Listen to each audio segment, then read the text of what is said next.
మీ కర్ణాటక పిల్లని. ఈరోజు కొత్త వంటకంతో మీ ముందుకు వచ్చేసాను. అదేంటి ఇంగ్రీడియంట్స్ లేకుండా స్టార్ట్ చేసేసాను అనుకుంటున్నారా?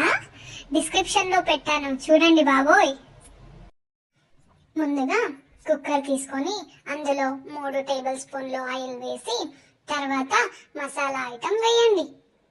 అలానే 2 ఉల్లిపాయల ముక్కలు కట్ చేసుకొని చిన్నగా వేసేయండి. గోల్డ్ కలర్ వచ్చేదాకా ఫ్రై చేసుకోండి. అలానే గార్లిక్ పేస్ట్ కూడా వేసేయండి. తర్వాత ఒక టమాటో కట్ చేసుకొని వేసేయండి. అంతే.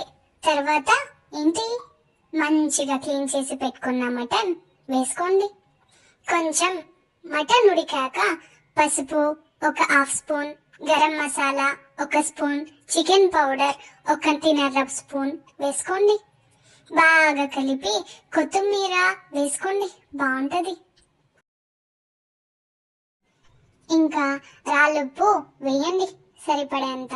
ఒక 5 నిమిషాలు ఉంచి దాంట్లో చిల్లీ పౌడర్ 1 స్పూన్, మరి ధనియాల పౌడర్ 4 స్పూన్ వేసి పేస్ట్ చేసుకోండి.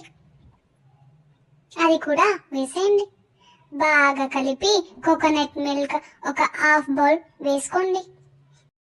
తర్వాత మటన్ ఉడికేటట్లు సరిపడేంత వాటర్ పోసుకొని మూత పెట్టి 3 విజిల్స్ ఊరంతా వినపడేలా వేయించండి. అంతే, ఇక మన మటన్ రెడీ అయిపోయిందండి బాబు. అలాగే సబ్స్క్రైబ్, లైక్ కొట్టేయండి మరెన్నో వీడియోస్ కోసం.